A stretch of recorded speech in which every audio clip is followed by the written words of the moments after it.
বন্ধুরা, আজ 3 জুন 2026। আজ থেকে শুরু হলো অন্নপূর্ণা ভাণ্ডার যোজনার অনলাইন অ্যাপ্লিকেশান। এই অনলাইন অ্যাপ্লিকেশানটা করতে গেলে প্রথমে আমাদের ওয়েবসাইটে যেতে হবে। ওয়েবসাইট হলো এই socialregistry.wb.gov.in। এইখানে ক্লিক করলে তোমাদের এইরকম একটা পেজ খুলবে। সেই পেজে public access citizen family log in বলে একটা অপশান পাবে। তার নিচে দেখবে অ্যাক্সেস দিস পোর্টাল, ওইখানে ক্লিক করলে এরপর আসবে অ্যাপ্লিকেশান লগ ইন।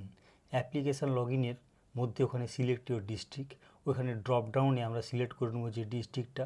তার নিচে রেজিস্টার মোবাইল নাম্বার, যে রেজিস্টার মোবাইল নাম্বারের সঙ্গে তোমার আধার নাম্বারটা লিঙ্ক থাকবে কেবলমাত্র সেই নাম্বারটাই এখানে দেবে। আর তার নিচে ক্যাপচাটা দেবে। ক্যাপচা দেওয়ার পর এন্টার 6 ডিজিট ওটিপি এইটা দিতে হবে, যেটা রেজিস্টার মোবাইল নাম্বারে আসবে। সেইটা দেওয়ার পর ভেরিফাই অ্যান্ড কন্টিনিউ করলে টোটাল পেজটা ওপেন হয়ে যাবে। আজকে এত পরিমাণ ইউজার এখানে ট্রাই করছে, আজকে আমিও নিজেও ট্রাই করেছিলাম একবার, সেক্ষেত্রে টোটালটাই ওপেন হয়ে গিয়েছিল। কিন্তু নেক্সট টাইম যখন আমি এই ভিডিওটা করার জন্য ওপেন করতে চাই, তখন কিন্তু বারবার করে ওটা ডিসেবল হচ্ছে আর ওপেন হচ্ছে না। আমি সেই জন্য তোমাদেরকে টোটাল ওয়েবসাইটে গিয়ে যা যা করতে হবে আমি সেইগুলো এখানে দেখিয়ে দিলাম। আর বাকিটা আমরা যেটা অনলাইনে করেছিলাম না, সেই পেজগুলোই করতে হবে খানিকটা, তবে ওখানে একটু ড্রপ ডাউনে পেয়ে যাবে। আমি সেই পোর্শনগুলোও দেখিয়ে দিচ্ছি অফলাইনটা। কিন্তু পরে যখন আমি অনলাইনটা করব তখন আমি ভিডিওটাও করে নেব, সেটাকে আমি রিআপলোড করে দেবো আরেকবার। ঠিক আছে, এরপর আমরা সেই অফলাইনে যেভাবে করেছিলাম ঠিক সেই জিনিসটা আমরা অনলাইনে করব। তো এগুলো সব ড্রপ ডাউনে পাবো। আমরা একটা অ্যাপ্লিকেশান সাবমিট করতে চলেছি, তার হয়তো টোটাল ক্যান্ডিডেট হচ্ছে 5 জন। HOF একজন থাকবে, নাম দেওয়া হয়েছে। 1 নম্বর হচ্ছে তার স্ত্রী আছে, 2 নম্বর তার ছেলে সৈকত বেরা, 3rd বৌমা হচ্ছে মলিনা বেরা, নাতি হচ্ছে সুপ্রতিম বেরা। এই হচ্ছে টোটাল 5 জনের ফ্যামিলি। এই 5 জনের অ্যাপ্লিকেশানটা আমরা অনলাইনে কীভাবে করব সেটা আমি অফলাইনে দেখিয়ে দিচ্ছি কিন্তু। ঠিক আছে, ফার্স্ট ওখানেও এই অপশানটাই পাবো, পারিবারিক পরিচয়। ওখানে HOF-এর নাম থাকবে, সেই নামটা পুরো লিখবে উত্তম বেরা। কীভাবে লিখবে না, পাশে দেখো আমি দেখাচ্ছি, আধার কার্ড অনুযায়ী যে নাম থাকবে সেই নামটা এখানে পুট হবে।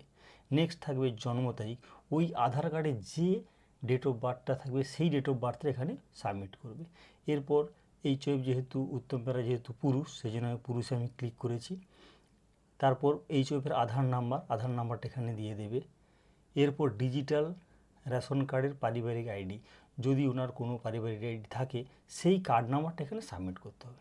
ঠিক আছে, আর এরপর হচ্ছে পরিবারের সদস্য সংখ্যা, টোটাল হচ্ছে কত, জাস্ট নাম্বারে লিখতে হবে। এখানে 5 জন, সেই জন্য 5 লেখা হয়েছে। এরপর ঠিকানা গ্রামে থাকে, সেই জন্য গ্রাম, পোস্ট, জেলা এবং তার পিন নাম্বার অবশ্যই দেবে। সেটা কিন্তু পার্মানেন্ট অ্যাড্রেস হতে হবে, টেম্পোরারি অ্যাড্রেস কিন্তু চলবে না। এই পুরো জিনিসগুলোই আমরা অনলাইনে পাবো, সেগুলো সব ড্রপ ডাউনে পেয়ে যাব। নেক্সট হচ্ছে কন্ট্যাক্ট নাম্বার, সেই কন্ট্যাক্ট নাম্বারটা যে দেবে যেটা আধার কার্ডের সঙ্গে লিঙ্ক, দেখো এখানে পরিষ্কার বলা আছে আধার কার্ডের সঙ্গে যে মোবাইল নাম্বারটা লিঙ্ক থাকবে। ঠিক আছে, এরপর নাম, জন্ম তারিখ, লিঙ্গ, পরিবারের প্রধানের সঙ্গে আধার নম্বরের পরিচয় সকল সদস্য, এই যে বাকি 4 জন সদস্য আছে সেই 4 জনের এখানে করতে হবে। এখানে একটা উল্লেখযোগ্য বিষয় হচ্ছে অন্নপূর্ণা যোজনা আবেদন করা হচ্ছে যার, সেইখানে আমরা হ্যাঁ দেবো, বাকিদের ক্ষেত্রে না দেবো। আর যদি 5 বছরের কম থাকে তার আধার নম্বর তো হয় না, সেই জন্য সেক্ষেত্রে এনে দিয়ে দেবো। ঠিক আছে, এই হলো। তাহলে ফার্স্ট সদস্য হচ্ছে কে না প্রতিমা বেরা।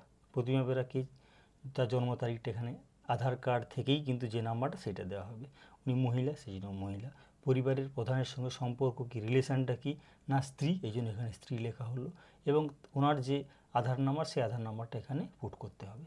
নেক্সট সদস্য 2 ছিল ছেলে সৈকত বেরা, তার জন্ম তারিখটা দেওয়া হলো এবং সে পুরুষ, লিঙ্গ দেওয়া হয়েছে। এইবারে ধরো প্রথম যে ক্যান্ডিডেট প্রতিমা বেরা সদস্য, এরই আমি হচ্ছে এই অন্নপূর্ণা যোজনাটা অনলাইনে অ্যাপ্লাই করব। তাহলে এর ক্ষেত্রে এইখানে অপশানটা হ্যাঁ হয়ে যাবে। তাহলে একটা এতে একজনেরই হ্যাঁ হবে, বাকিদের ক্ষেত্রে কিন্তু আর কিছু করা যাবে না। দেখো সৈকত বেরা যদিও ছেলে, তবু এখানে আর হ্যাঁ অপশানটা ক্লিক হবে না। এই হলো আমাদের ফার্স্ট পেজ। অনলাইনে যখন করবো এইভাবে পেজ থাকবে না, নেক্সট করে করে এখন পেয়ে যাবো, পুরোটা একসাথে থাকবে। নেক্সট হচ্ছে পরিবারের সঙ্গে সম্পর্ক কী ছিল, ছেলে ছিল, সেই জন্য ছেলে, তার আধার নাম্বারটা দেওয়া হলো।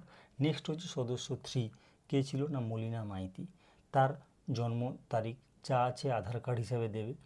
লিঙ্গ মহিলা। পরিবারের প্রধানের সঙ্গে সম্পর্ক কী, মানে এইচওএফের সঙ্গে কে হয়, এইচওএফের ইনি বৌমা হয়, সেই জন্য বৌমা। ইনার আধার নাম্বার যেটা সেটা দিতে হবে। আর এই দিকে কখনোই আর হ্যাঁ হবে না, কারণ একজনেরই হ্যাঁ হবে। নেক্সট হচ্ছে সদস্য 4 হচ্ছে সুপ্রতিম বেরা। সুপ্রতিম বেরা সম্পর্কে কী ছিল, নাতি ছিল, তাহলে এখানে জন্ম তারিখ লেখা হয়ে গেল। লিঙ্গ হচ্ছে পুরুষ। পরিবারের প্রধানের সঙ্গে সম্পর্ক, এটা আমরা লিখিনি, এখানে নাতি হবে। আধার নাম্বার যদি 5 বছরের নিচে যদি হয়, যেহেতু এ 5 বছরের নিচে বলে এনে হয়েছে, যদি 5 বছরের উপর হতো সেক্ষেত্রে আমরা তার আধার নাম্বারটা পেয়ে যেতাম, সেইটা সাবমিট করতাম। এই হয়ে গেল। নেক্সট হচ্ছে পরিবারের প্রধান এবং পরিবারের সকল প্রাপ্তবয়স্কদের ব্যাংক অ্যাকাউন্ট নাম্বার দিতে হবে। ফার্স্ট হচ্ছে এইচওএফ ডান দিকে একটি অপশান আছে, ডিবিটি ক্রেডিটের জন্য আধার লিঙ্ক যে ব্যাংকে করা হয়েছিল সেই অ্যাকাউন্ট নাম্বারটা যেটা, সেইটাই কিন্তু এখানে ডালতে হবে। এইচওএফের ব্যাংক ধরো এসবিআই দেওয়া হয়েছে, অ্যাকাউন্ট নাম্বার ওই যেটা ডিডিপি লিঙ্ক আছে সেই অ্যাকাউন্ট নাম্বারটা এখানে দেওয়া হলো, তার আইএফএসসি কোড এখানে দেওয়া হলো। এরপর হচ্ছে সদস্য 1, সদস্য যে 1 ছিল কি প্রতিমা বেরা, তার যে ব্যাংক, তার ইউকো ব্যাংক অ্যাকাউন্ট নাম্বার, তার আইএফএসসি কোড যথারীতি দেওয়া হবে। সদস্য 2, তারও হচ্ছে পিএনবি ব্যাংক, তার অ্যাকাউন্ট নাম্বার, তার আইএফএসসি কোড দেওয়া হলো। সদস্য 3 এসবিআই, তার ব্যাংক অ্যাকাউন্ট নাম্বার যেটা দেওয়া হবে তার আইএফএসসি কোড দেওয়া হবে। সদস্য 4 ধরো কোনো ব্যাঙ্ক অ্যাকাউন্ট নেই, তাহলে সিম্পল এনএ করে দিয়ে দেবে। আরও যদি কোনো ক্যান্ডিডেট থাকে না, তাহলে জাস্ট এনএ করে দিয়ে দেবে। এই হলো পেজ 2টা আমাদের কমপ্লিট হয়ে গেল। নেক্সট পেজ 3, এরপর 11 নম্বরে থাকবে, দেখবে এইচওএফের সকল সদস্যের ভোটার তালিকা, এবার এপিক নাম্বার। এবার হচ্ছে এইচওএফ ফার্স্ট যে তার যে এপিক নাম্বার, ধরো বিএলওয়াই দিয়ে যে নাম্বারটা আছে এটাতে পুট হলো। বিধানসভা ক্ষেত্রের part number, serial number already voter কার্ডের মধ্যেই থাকে, ভোটার কার্ড উল্টো দিকে, সেই পার্ট নাম্বারটা সিরিয়াল নাম্বারটা দিয়ে দেবে। সদস্য 1-এর তার এপিক নাম্বার দেবে, তার পার্ট নাম্বার সিরিয়াল নাম্বার। সদস্য 2 তার পার্ট নাম্বার, তার সিরিয়াল নাম্বার। প্রত্যেকেরই যে এপিক নাম্বারের বিএলওয়াই এই জায়গাটুকু সবার একই থাকবে, পার্ট নাম্বারটা একই থাকবে, সিরিয়াল নাম্বারটা জাস্ট চেঞ্জ হয়ে যাবে, কারণ সবাই যদি একই বিধানসভার মধ্যে অন্তর্গত হয়। সদস্য 3 তাই, সদস্য 4ও একই রকম পার্ট নাম্বার সিরিয়াল নাম্বার হয়ে গেল। সদস্য 5 কে ছিল, সুপ্রতিম বেরা 5 বছরের নিচে ছিল, তার তো হয় না, এই জন্য এনে দিয়ে দেবে। নেক্সট হচ্ছে বিভাগের মধ্যে থাকবে কি, ধর ক্যাটাগরিটা কীরকম না, যদি জেনারেল হয় তাহলে সেটা জেনারেল হলো, মানে ইউআর। আর যদি অন্য কিছু এসসি এসটি হয় তাহলে সেইটা টিক দিয়ে দেবে। এখানে এগুলো আমরা ড্রপ ডাউনে পেয়ে যাব। এবং এক্ষেত্রে যদি কোনো সংস্থাপত্র এগুলো থাকে সেগুলো দিতে হবে। আর একটা জিনিস বলে রাখি, এতক্ষণ পর্যন্ত যেটা আমরা এই অফলাইনে দেখাচ্ছি, যখনই আধার কার্ড বা ভোটার কার্ড আসবে সেগুলোকে প্রত্যেকটা ওখানে আপলোড করার অপশান পেয়ে যাবে। ক্লিক করে যে ফটোটা তুলে রাখবে সেটাকে আপলোড করে দেবে। সেই এইচওএফ থেকে শুরু করে সব ফ্যামিলি যখনই আধার কার্ড নাম্বারটা পুট হবে, আধার কার্ড নাম্বার পুট হলো, তার করসপন্ডিং ওটা আপলোড করতে হবে। এই ধরো এইচওএফের কি এপিক নাম্বার, সেই এপিক নাম্বারটা পুট হবে, তার পাশে হচ্ছে আপলোডের অপশান থাকবে, ওই ভোটার কার্ডটা আপলোড করে দিতে হবে। এইভাবে কিন্তু চলবে। আচ্ছা, এবারে এখানে এসসি এসটি বলা হয়ে গেছে। নেক্সট হচ্ছে রেশন কার্ডের ক্ষেত্রে আপনার যদি ডিজিটাল রেশন কার্ড থাকে সেক্ষেত্রে হ্যাঁ হবে, আদারওয়াইজ না হয়ে গেল। যদি হ্যাঁ হয় তাহলে সেটা কোন টাইপের আধার কার্ড, না আর কে, যেটা হবে এর হচ্ছে এইটা, সেজন্য টিক দেওয়া হয়েছে। এবার রেশন দোকান থেকে রেশন কার্ড তোলে কি না, রেশন যদি তুলে তাহলে ইয়েস, যদি না তুলে তখন না দিয়ে দিবে। সম্পদ দেখো সঠিক হলে টিক দিতে হবে। বাড়ির 3 বা তার থেকে বেশি পাকা ঘর আছে কিনা, যদি থাকে হ্যাঁ দেবে, না হলে না। পারিবারিক জমির মালিকানা খুব ইন্টারেস্টিং, যদি হ্যাঁ হয় তাহলে কিন্তু ডেফিনেটলি রেজিস্ট্রেশনের কপি, মিউটেশন কপি, তারিখ, ডেট এই রেকর্ডের করে দিতে হবে। এই হয়ে যাবে।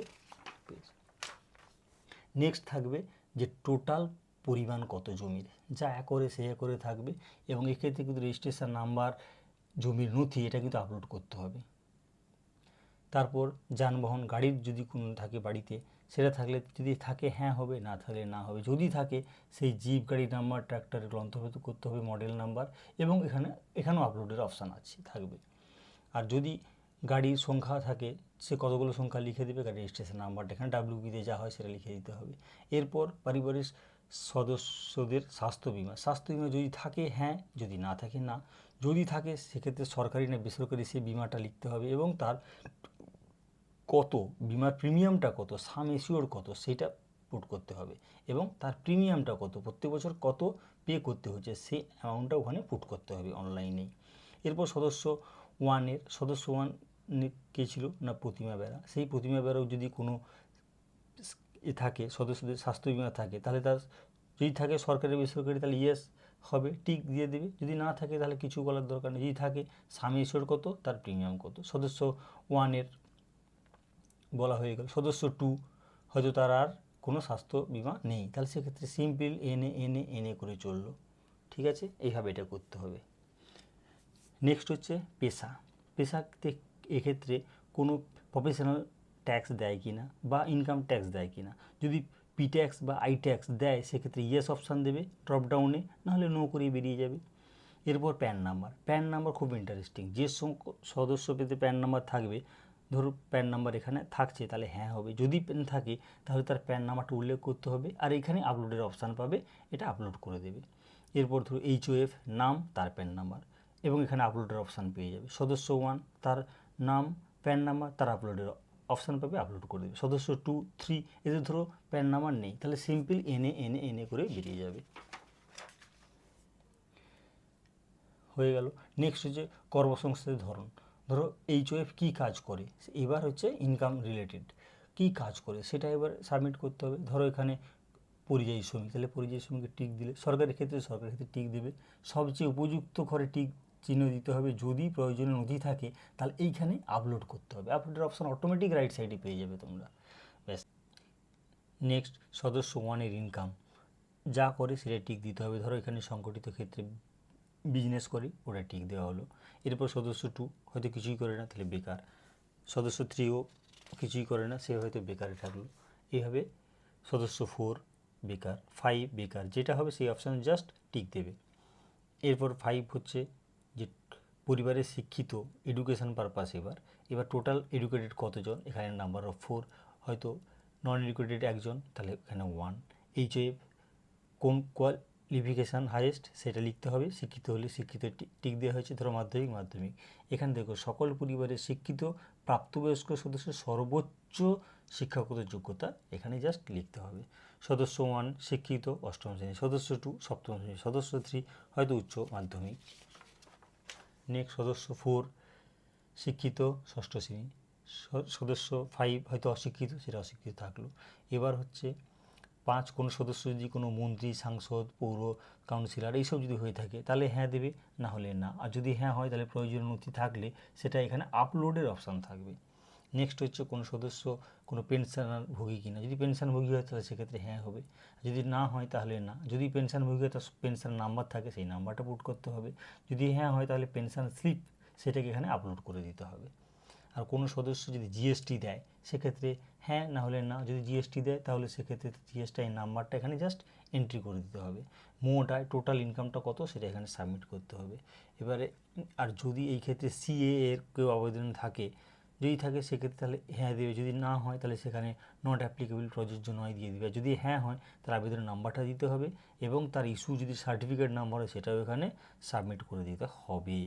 আর সদস্য 1 ধরো প্রযোজ্য নয়, সদস্য 2 এর ক্ষেত্রেও সিএ প্রযোজ্য নয়, 3 প্রযোজ্য নয়, 4 যতগুলো ক্যান্ডিডেট থাকবে যেখানে প্রযোজ্য নয় জাস্ট ওখানে নট দিয়ে দেবে। এরপর হচ্ছে যদি কোনো কিষাণ ক্রেডিট কার্ড এই সমস্ত কিছু থাকে বা স্টুডেন্ট ক্রেডিট কার্ড থাকে সেক্ষেত্রে এইগুলো এখানে আছে অপশান দিতে হবে। পরিবারের HF যদি কোনো ক্রেডিট কার্ড বা কিছু শিল্পী ক্রেডিট কার্ড এইসব থেকে তার নাম্বারটা দিতে হবে এবং আইডির সংখ্যা টোটাল কটা ফ্যামিলিতে সেটা এখানে দিয়ে দিতে হবে। যে তারিখে ইস্যু হয়েছে সেই ডেটটা দিয়ে দিতে হবে এবং প্রদানকারী কর্তৃপক্ষের বিবরণ ডিটেলসটা দিয়ে দিতে হবে। সদস্য 1 যদি কোনো আইডি থাকবে, না হলে না, এনে এইসব চললো। যদি এরপর এই যে এসআইআর হলো লাস্ট 2026-এ, সেই এসআইআরে যদি কেউ বাদ পড়ে যায় সেক্ষেত্রে ট্রাইব্যুনালে যদি কোনো কেস থাকে তাহলে সেই থাকে, তখন যদি প্রযোজ্য না হয়, কিছু কেস নেই তাহলে প্রযোজ্য নয় হয়ে গেল। যদি হ্যাঁ হয় তাহলে সেই যে মামলাটা হয়েছে ট্রাইব্যুনালে সেই মামলাকে ডিটেলসটা এখানে দিতে হবে। ধরো সদস্য 1 তার প্রযোজ্য নয়, 2, 3, 4 কোনোটাই হয়তো প্রযোজ্য নয় হয়ে গেল। নেক্সট হচ্ছে সামাজিক মর্যাদা নির্ভরশীল ব্যক্তি, ধরো যারা যারা স্টুডেন্ট পড়াশোনা করছে সেই বিদ্যালয়ের অধ্যয়নরত পরিবারের শিশুদের সংখ্যা, এখানে হচ্ছে একজনই ছিল সুপ্রতিম বেরা, ক্লাস কোন শ্রেণীতে পড়ে না প্রাইমারি, প্রাইমারি, বিদ্যালয়ের নামটা দিয়ে দিতে হবে। আর এখানে দেখো বিদ্যালয়ের ধরন অনুগ্রহ করে সেটা ওপেন স্কুল না হোম স্কুল না কি সেটা এখানে মেনশন করতে হবে, এবং সেটা স্কুলটা কি স্পন্সর্ড স্কুল না সরকারি না বেসরকারি না মাদ্রাসা সেটাকে টিক দিয়ে দিতে হবে। আর এখানে কেউ নেই তাই টোটালটাই বেরিয়ে যেতে হবে। নেক্সট হচ্ছে টিকা, যে শিশু ফ্যামিলিতে থাকলে তার টিকার ব্যাপার থেকেই যায়, যেখানে যেমন একজন শিশু ছিল তাই তার টিকা আছে সেই জন্য হ্যাঁ দেওয়া হয়েছে, এবং সম্পূর্ণ হয়েছে কি না তাহলে হ্যাঁ, যদি টিকাকরণ না হয়ে থাকে তাহলে এখানে না এর অপশান আছে সেটা টিক দিতে হবে, যদি হ্যাঁ হয় তাকে টিকাকরণের কার্ড আইডি নাম্বার এখানে এটা আপলোড করে দিতে হবে, এবং তার ডেট তারিখটা মেনশন করে দিতে হবে। এরপর সরকারি প্রকল্প যদি কোনো সুবিধা কিছু থেকে থাকে সেক্ষেত্রে যদি থাকে সেক্ষেত্রে যে অ্যাকাউন্ট নাম্বারের মাধ্যমে পাওয়া যায় সেইটাকে তাহলে এখানে হ্যাঁ দিতে হবে, আর যদি না হয় তাহলে না থাকলো, হ্যাঁ হলে তাহলে কোন প্রকল্পটা পায়, যে হয়তো কেউ কন্যাশ্রী পেতে পারে, কেউ হয়তো যুবশ্রী পেতে পারে, যে যা খুশি যদি পেয়ে থাকে সেটাকে মেনশন করতে হবে সেই প্রকল্পের নাম। আর প্রকল্প থেকে বেরিয়ে যেতে চাইলে টিক্স বক্সে হয়তো কিছু প্রকল্প ছিল কিন্তু এই মুহূর্তে এখন আমি এই অন্নপূর্ণা ভাণ্ডারের জন্য ওটাকে বাদ দিয়ে দেবো, তাহলে সেটাকে আমি বেরিয়ে যেতে পারি, সেই প্রকল্পটির নাম দিতে হবে, নাম দিয়ে সেইটা যেটা প্রত্যাহার করতে চান সেটাকে হ্যাঁ করে দিতে হবে, ব্যাস এই হয়ে গেল। যদি সদস্য ওয়ানের একই রকমভাবে কিছু প্রকল্প থাকে এবং যেটা থেকে বাদ যেতে চায় তাহলে সেখানে হ্যাঁ দিয়ে দেবে, যদি না হয় তাহলে কিছুই করার দরকার নেই, না দিয়ে সিম্পলি বেরিয়ে যাবে। সদস্য 1, সদস্য 2, সদস্য 3, সদস্য 4 সবারই থাকলেই হবে। সদস্য 5 হয়ে গেল।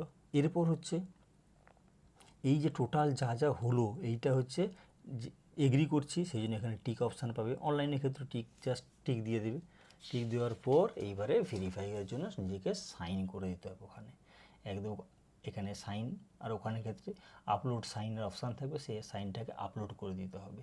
এই করে টোটাল সাবমিট করে দিলেই আমাদের এইভাবে অফলাইনে হয়েছিল সেইটা এখন অনলাইনে সাবমিশান হয়ে যাবে। অনলাইন সাবমিশান হয়ে যাওয়ার পরে জাস্ট ভেরিফাই হয়ে যাবে থ্রু দ্য মোবাইল নাম্বার, যে মোবাইল নাম্বারটা লিঙ্ক থাকছে ওর মাধ্যমে সেটা সাবমিশানটা ভেরিফাই হয়ে যাবে। ঠিক আছে, এই হয়ে গেলো আমাদের টোটাল অনলাইন অ্যাপ্লিকেশানের মেথড। আমি ফার্স্ট টাইম করেছিলাম তখন হয়ে গিয়েছিলো, নেক্সট এখন আর করতে পারছি না, পেজ খুলছেই না, সার্ভার খুব ডাউন, তাই আমি এই অনলাইন যেভাবে করেছিলাম সেইটাকে অফলাইনে কীভাবে করা যাবে আমি সেটাই এখানে দেখিয়ে দিলাম। পুরোটাই এখানে পেয়ে যাবে, কোনো অপশান নেই, কোনো প্রবলেমও হবে না, সব কিছু ড্রপডাউনেই পেয়ে যাবে। আর যেগুলো এখানে আধার কার্ড ভোটার কার্ড ওগুলো জাস্ট আপলোড করতে হবে, ব্যাস এই হয়ে গেল আমাদের। ভিডিওটা কেমন লাগলো জানিও, ভালো লাগলে অবশ্যই আমাদের এই চ্যানেলটিকে সাবস্ক্রাইব করে সাপোর্ট করে দেবে। ঠিক আছে, থ্যাংক ইউ, তোমরা সবাই ভালো থেকো।